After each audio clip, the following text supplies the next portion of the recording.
Town aren't officially down, but it would take victory over Oldham Athletic in their final game of the season next week and an unrealistic swing of 17 goals, plus other results to go their way, to save them, which essentially means Sky Bet League 2 beckons next season. For 80 minutes of Saturday's game, Town were on top and created far more chances than their hosts as they continued their improvement from last week's performance against Plymouth, but, in the end, their thoroughly disappointing campaign was capped off in rather apt fashion. The best two opportunities of a lively and often frantic opening 45 minutes fell to the Cobblers, who were the better team for much of it and would have been frustrated not to lead at the break after being denied by the post and then a goal-line clearance. The match continued in the same vein in the second period, but Walsall found an extra gear in the final 15 minutes, and Dobson's sweeping finish in the first minute of injury time consigned the Cobblers, and their terrific, near 2,000-strong following, to defeat and, with it, relegation. Town will be rueing their earlier misses prior to Dobson's well-taken goal, but what they will be rueing more than anything is 8 disappointing months that ultimately left them with too much to do, despite a brief revival under caretaker boss Dean Austin in recent weeks. There were no surprises with regards to Austin's team selection, as he stuck by the same side which impressed in beating Plymouth Argyle last week, meaning Sam Hoskins led the line again. The raucous atmosphere at the Bescot was matched by a breathless start as both teams set their stalls out to attack in a hectic, action-packed opening 5-minute spell during which an opening goal could have came at either end. Walsall threatened first when John Guthrie couldn't sort his feet out to convert a deep free kick before Cobblers were then agonizingly close to taking a crucial lead themselves as Liam Roberts turned Daniel Powell's low drive onto the inside of the post, with the ball fortuitously rebounding back into the goalkeeper's grateful arms.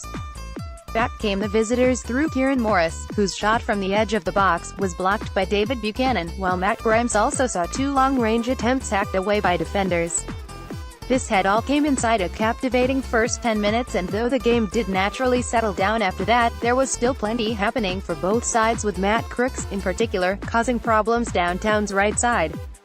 It was his fine work that carved open another decent chance for the away side when beating his man, driving into the box and then aiming for the far post where defender Corey Roberts cleared away off the line.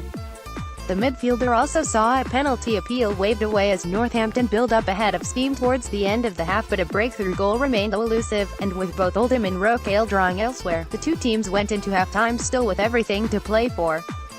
Walsall began the second half with a little more purpose, but it was their visitors who had another presentable chance, Sean McWilliams slashing wide from 20 yards after Crooks had led a counterattack. And Crooks was at the heart of the next close shave for the away team when playing a 1-2 with Facey and then side-footing over first time from 8 yards. A rare period of Walsall pressure then saw them twice go close in the space of 90 seconds as Orhan Oztumer got the wrong side of Facey and shot into the side netting before Richard O'Donnell stood up tall to block from Nicky Devlin. Neither side would have benefited from a draw, and that was reflected in a now open and end-to-end game as the two sets of fans roared their teams forwards heading into the final quarter of the game. Town could not have come any closer to breaking the deadlock with 14 minutes to go when Grimes' mishit cross sailed over everyone and cannoned onto the post, back onto Roberts, onto the bar and then bounced off the line and away from danger. Another 2 minutes had passed when Austin went for broke, throwing on strikers Kevin Van Veen and Chris Long and moving to 4-3-3, and the former's impact was nearly instant as he controlled a high ball into the box before being unable to get a shot off. Those changes from Austin seemed to stunt Town's momentum, however, and instead it was Walsall who then pushed for the precious winning goal, with Oztumer blazing wide from 20 yards and Devlin heading off target when well placed. Taylor was sent up front. Such was Northampton's desperation for a goal, but there was to be a cruel sting in the tail when the Saddlers countered and, 3-on-3, the ball was squared for Dobson, who swept first time into the bottom corner, sparking wild scenes among the home fans including a pitch invasion. Town frantically surged forward in what remained of stoppage time, but no dramatic equalizer was forthcoming, and the full-time whistle effectively confirmed their relegation, leaving both players and fans crestfallen and putting the final nail into a miserable campaign. Match facts: Walsall, L. Roberts, K. Roberts, Fitzwater, Guthrie, Leahy, Devlin, Chambers, Dobson, Morris, Oztumer, Cuvalier 90, Bakayoko. Subs not used: Gillespie, Kingsala, Flanagan, Kuhire, Nagoy, Candlin. Cobblers, O'Donnell, Facey, Taylor, Barnett, Buchanan, Crooks, Van Veen 78, McWilliams, Long 78, Grimes, Powell, O'Toole, Hoskins. Subs not used: Cornell, Maloney, Turnbull, Foley, Bridge. Referee, sub Stockbridge. Attendance 8,919. Cobblers fans 1,993.